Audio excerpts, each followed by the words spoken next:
So we have one other weekly conversation for HCI and future of work, and you all have your cameras on. That is great. So we can see your faces and we can see who is there. And so today, before I start, I want to thank the technical program chairs, Max Wilson, Navina Karusala. Sorry if I'm mispronouncing the names, Toby Lee and Erin Soloway.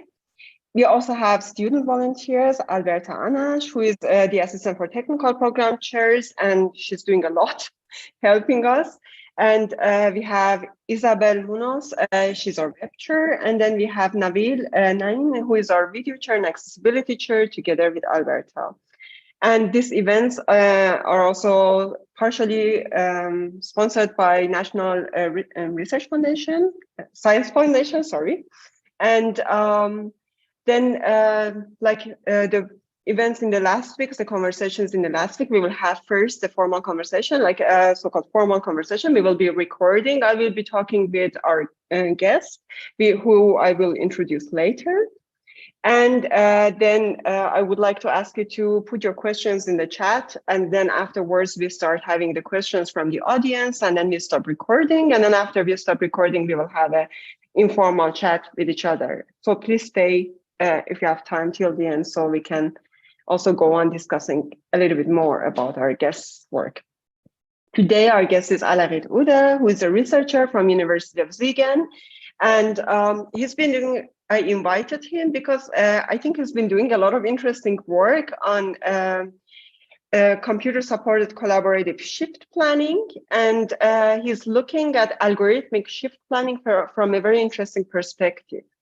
And I thought of inviting him to have a chat about his recent work on this topic, because I think it's also very, very relevant to the future of work and also how HCI could look at this topic. So welcome, Alarith, and please complete the introduction if I missed anything for introducing you. Thank you. No, thank you for inviting me. I'm really happy to be here. Yeah. Thank you. So I would like to start with the very first question, which I think might be also interesting for all of us. What is shift planning? Yeah, sure. So shift planning is a complex process, and maybe in this context, it makes sense to give two different perspectives on it. So one is from the perspective of a healthcare institution, for example, like a hospital. And for the hospital, shift planning is kind of the process where they assign specific workers to time slots to make sure that there are always enough workers there to meet the demand for healthcare services. So that if you go to the hospital at Monday, 3 a.m., still there will be somebody there to take care of you. And another perspective we could take is the perspective of an individual worker. And for them, shift planning really defines the times when they have to work and other times when they can recover from work or prepare for work. For example, for a night shift, sometimes they need to sleep during the day. And also when they can take time to spend with their families and some social activity. So oftentimes they would have to work on a Sunday or Saturday, and then of course it gets more difficult to have a fulfilling social life. Yeah. Okay. And so I see that you look at algorithmic shift planning as a form of shift planning that is already kind of happening, but also is going to be more and more in the future. And what is the problem, or what is the question you are looking at in this domain? So can you elaborate more on that? Sure. Yeah. So of course, as I said, shift planning is really, really complex, and you have different opinions on it. So the management, for example, they often look for economic efficiency, and the workers, they want to have their fulfilling social life. And people have discovered really early on that you can use computers to facilitate this process in a way. So it's actually one of the very first application areas of computing, and since I think the 1950s. And back in the days, mostly the focus was on economic efficiency. So on the one hand, make sure that there are always enough workers available, but also trying to achieve this with as few nurses as possible, or the minimum amount of workers, because you have to pay for them, and then they're trying to kind of minimize the costs while keeping a constant service. So this is really where the automatic shift planning comes from this very economics focused perspective. There's another important shift in the 1970s historically, where that's actually I would say a worker-oriented shift, where people were trying to make a trade-off between this economic efficiency on the one hand and something called nurse dissatisfaction on the other hand. So the nurses were then allowed to make requests, for example, for, let's say you want to have a Friday night off and meet with friends or go to a concert, something like that. You can make a request in the schedule, and whenever the schedule could not meet your request, for example, because everyone wants to have Friday evening off, then this would count as some sort of nurse dissatisfaction. The problem I see there is that this nurse dissatisfaction was never really studied in detail or really defined. Apart from, I mean, it had to be kind of on a formal level, it had to be defined to include it in the algorithms in terms of the amount of requests that could not be granted for nurses, for example. But this is not really based in psychological literature or anything. It's just an assumption that there's some kind of nurse dissatisfaction that can happen without any real background about it, or interview studies, or any type of work directly with nurses.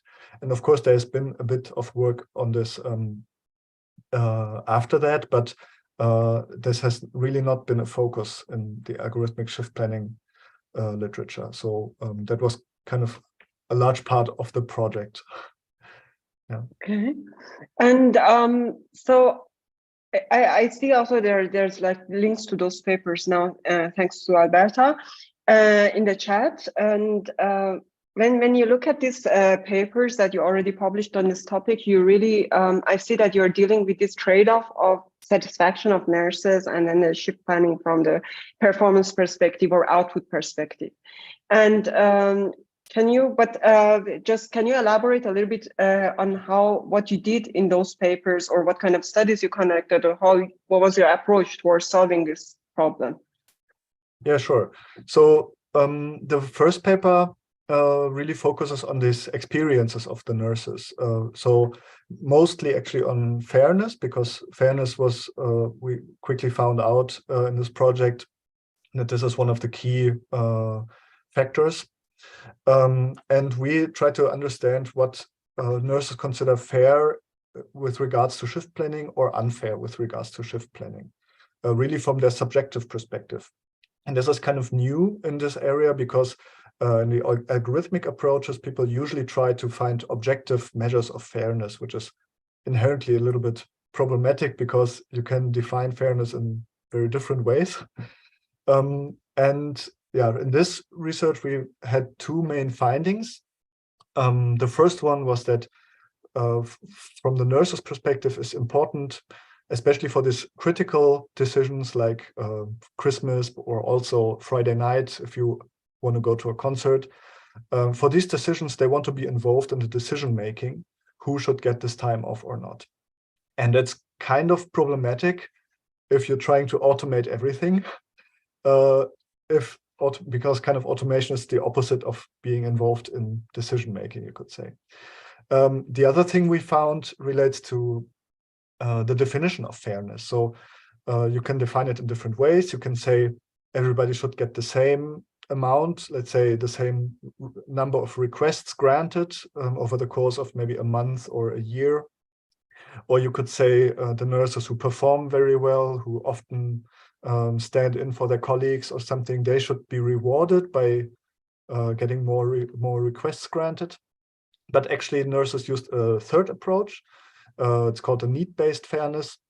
So they looked at the reasons why people want the time off. So let's say two people want the same shift off, and one of them wants to have time because they have to take care of their parents or their children or somebody, and the other person wants to meet with friends in a bar, then most of the time the nurses would say, okay, the person who wants to take care of someone else, that's more important, so that person should get the time off, which has some problematic long-term consequences we could talk about later, maybe, if that's interesting. But in general, that's the approach. And that's also problematic from an automation perspective, because it's really hard to put this need into numbers, right? So how, let's say you have two nurses, both have to take care of their child. One has a partner, the other nurse is a single parent. How does that relate? Or maybe you have a partner who can take care in critical situations of the children or of the parents. And the other person wants to go to a football game where they play themselves and they are the team leader. So it's really important for them to go there, because it's about, I don't know, going up to the next division or something, a really important game. So this could also be a really important wish, but you need some more context. So that's that work. It was a bit long, but I need some to tell some details, I think. And then based on that, in the second paper, we actually, with some more interview studies about also positive experiences nurses can have doing shift planning, we created actually a prototypical shift planning system and tested it in an elderly care retirement community.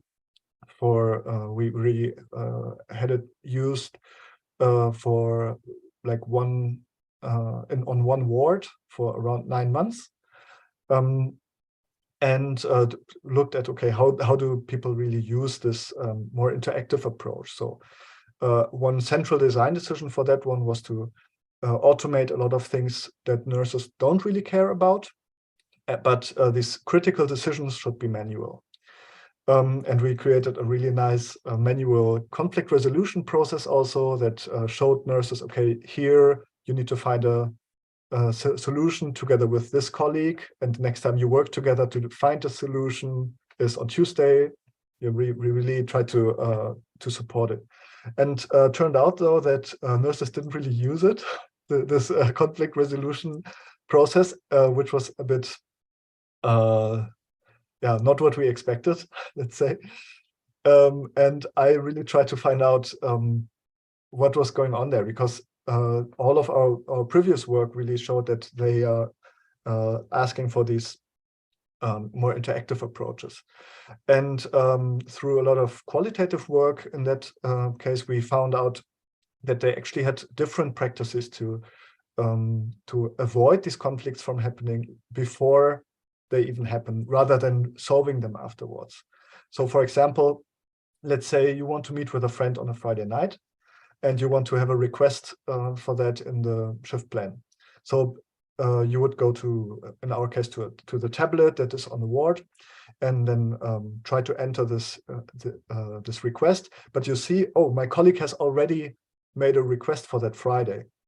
So in that case, the nurses, they would just try to call their friend, see, okay, maybe we can meet on Thursday or on Saturday, and then make a different request for a different day. So they would just avoid this conflict from happening in the first place. So there's no need really to resolve it, because they found a smarter solution for it. Another typical thing we found was even if the two or more nurses make a request for the same day, they would try to find a solution so that still both nurses can take their private appointments. So let's say I want to go to a concert that starts at 8, so maybe I need to leave work at 7 p.m. and my colleague has a doctor's appointment in the afternoon, and then that colleague could be back at work at, for example, 5 p.m. So we could kind of share the shift, which is not really a thing that you can do in this typical grid of a shift planning system, but they would just manually find this other solution that accommodates both workers. And we found a number of these practices. And so the third study is actually, it's still yeah, it's going to be published at OSCI this year.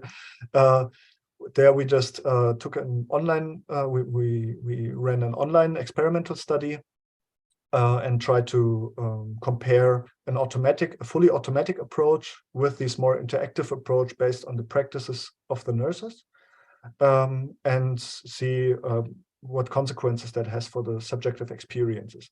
And we found that the more interactive approach, some of the practices led to higher subjective well-being, to higher fairness, and to a better expected team spirit. Yeah. Okay, thank you. I have two questions regarding these studies. First, you said that the very first one, you found that the need-based shift planning causes some long-term causes some problems. Can you make like 1, 2 examples of? Yeah, sure. So, for example, most of the time, so the most typical reason is I have to take care of my children. And some people have children, so they often have this good reason. And some people don't have children, so they rarely have this reason. And or never at the moment. But maybe that person wants to go to a cinema with a friend, and maybe it's kind of a date. Maybe they this could be something that evolves into a relationship, so that in the future maybe they have their own families, and then they would also be in a position to have a strong argument, like they would have children on their own, and then they could also get the free time. That is something a nurse told us that that is kind of unfair. Another aspect that's related to that is some nurses argue with a kind of a generational, an intergenerational compact. So the older nurses say, okay, at some point you will have children on your own, and then you can also rely on the younger nurses. And in a way that makes sense, but also this kind of expects that everybody wants to have children in the future, or even can have children. Maybe some people cannot have children, some don't want to have children, and still they are kind of drawn into this compact they never really agreed to. And that's actually a much broader topic that we just covered on the side. We tried to go a little bit into that, but I think there's still a lot of research that can be done. It's a really, really rich field, I think, for research still. Yeah, that's very interesting, and that also maybe can be related to my second question, because you mentioned a couple of examples of nurses finding so-called manual solutions for negotiating between the shifts and so on. Do you think there's a way to design that into the technology, or design that into the algorithms or shift planning systems, that they allow for such negotiations in the future? For some manual, yeah, there are actually some approaches. There is, I know of one fully automated approach where they didn't work with shifts, but with specific times. So they wouldn't assign workers to shifts, but to, let's say, working from 7 a.m. to 4 p.m., for example. But this has some other problems. But this could be one way to approach it.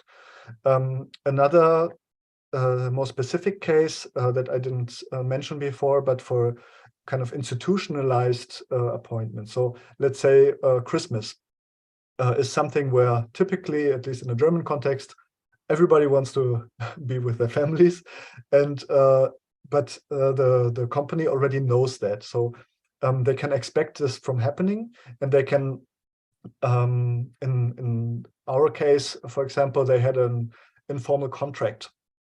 They said, okay, everybody who works on Christmas gets New Year's Eve off.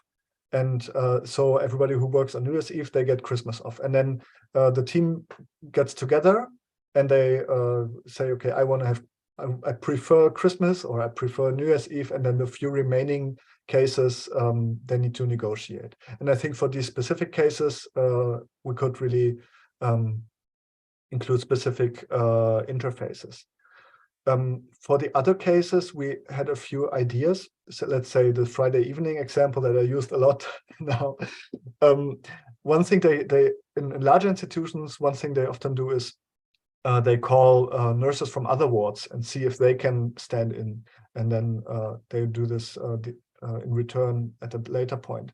And so we could kind of indicate in the shift planning system how many requests nurses on other wards have already made for the same day, to kind of indicate some kind of flexibility about it. But yeah, I think this can be supported. There are a few examples. Just, yeah. Great.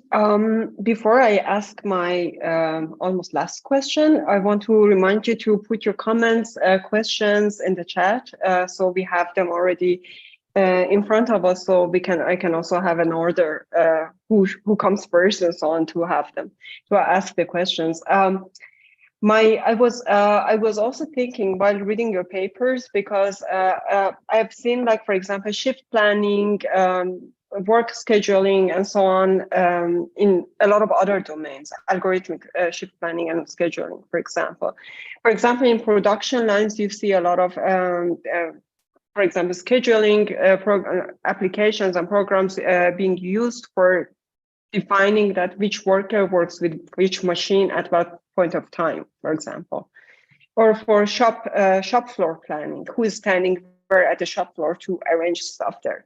And I was wondering, because you worked specifically with nurses and healthcare domain or healthcare workers, how generalizable are your results? How much of your results can we actually use in the other domains in terms of algorithmic shift planning? Sure. Yeah, so I think to an extent it's generalizable. Actually, a few findings, like the fact that the nurses want to be involved in the decision making, that is something that is not specific to nursing. That's something that has already been found in other domains already. So that is already kind of generalized to an extent. And also in the algorithmic approaches, all these different domains are often studied together. So people create algorithms to solve this complex problem, and then they say, okay, you can apply this in military, logistics, and healthcare, production, and in many different domains. But of course, there are also differences. So one thing that's a bit specific, I think, to nursing is that at least at the moment, and in a German context, nurses are not really unionized very well. They don't have a lot of they don't put a lot of pressure on the employers. There's still kind of traditionally there's more of a tradition in union workers in factory work, not so much in nursing. And I think that is something that contributes to more problematic work situation in nursing. And that is maybe a little bit specific. Another point is that even within the healthcare domain, there are many, many really, really different settings. So in the nurses we worked with, in our case, came sometimes from hospitals. So that is doctors run around, and you have huge institutions with like thousands of nurses sometimes. And in contrast, in a smaller elderly care research community we worked with most of the time, they had around 40 nurses, which changes the flexibility a lot, and you don't have the doctors running around. That changes a lot of the situation. I talked with some outpatient nurses who work at the clients' homes.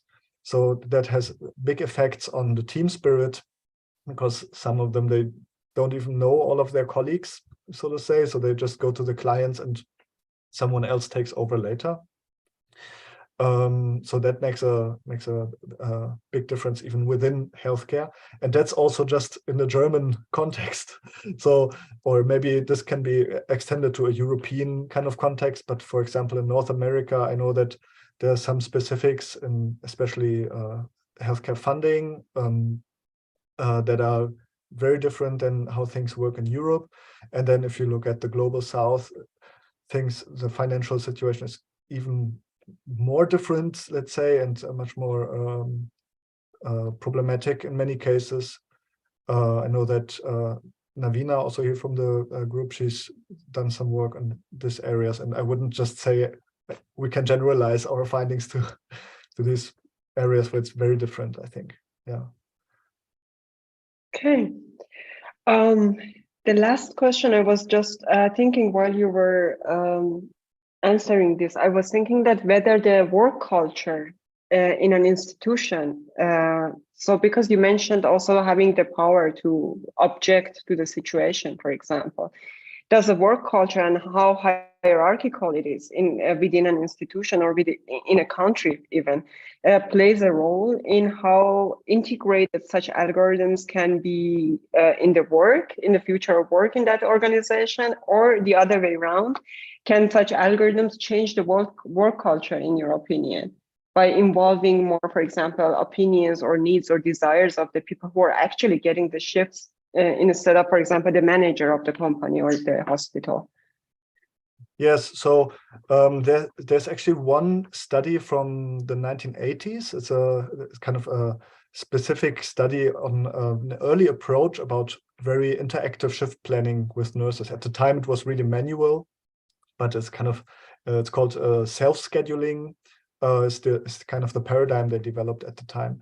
And what they found at that time in a normal health hospital setting was that this reduced turnover rates, the communication between nurses and management staff improved, and lots of positive effects, basically. But there were later attempts to do that in other settings. In one study, people compared different approaches of shift planning with different group sizes, and found that while it's great in smaller groups, all of this self-planning gets more problematic in larger groups, because you need much more communication between all the individual workers. And so they said that the larger it gets, it's kind of exponential and exponentially higher need in communication, so it can become problematic there. One thing we found that so our first idea was to make this completely decentralized and only have nurses involved in everything. But we actually found a few positive sides also of having a group leader. So the nurses in our scenario often tended to I could call it maybe some kind of self-exploitation. They would work more than was good for them, so to say, on the way. And then the group leader sometimes said, okay, maybe you should take this weekend off, or you have your birthday is next week. I will make sure you don't have to work there, something like that. So the group leader would keep the workers from working too much, so to say. And that is in this social atmosphere something they wouldn't always kind of dare to say themselves, I would think. So they always want to be there for their colleagues, but also to the point that it gets bad for themselves. Okay, thank you. So I guess I start from the questions from the audience. I see that Michael Muller or Michael Muller, I'm not sure how you pronounce your name, the German way or the American way. You can ask the question. Oh, thank you. I think there were more remarks than questions, so I think we should go on to someone else. But thank you for the offer. Okay, yeah, I actually saw that. I thought like, okay, you go to, but we can talk about the remark also in the informal conversation, because I find it very interesting. Andrew has the next one. Yeah, this is really interesting, and I'm curious if you're familiar with, or if there's work on involving sort of this a collaboration maybe between the algorithm, right, and whether it's a manager or the nurses themselves, where for sort of involved, creating this partnership between the algorithm and whoever else is involved in deciding. I mean, usually maybe a manager, right? Especially as you pointed out with larger groups.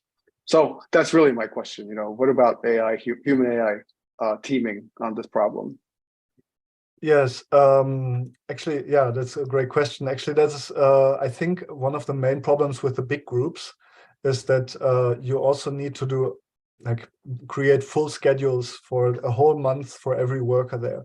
And most of the time, the nurses have maybe 2 or 3 uh, requests or 2 or 3 things they really care about, and the rest of the time is not so important, and they know they work in shifts, so oftentimes it wouldn't make a big difference if you work an early or late shift on a certain Tuesday. A lot of these fully nurse-controlled approaches suffered a little bit from this problem that it led to a nurse work overload.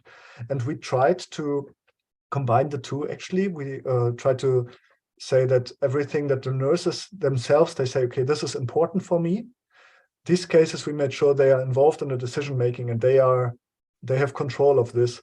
And the rest, the 95% of the schedule, we try to automate, and that also had some positive. We got some positive feedback for that. For example, nurses could say, "I want to have every Tuesday from 4 to 6 p.m. I have a sports club, and if possible, I want to have that time off. But it's not such a big problem if it doesn't always work."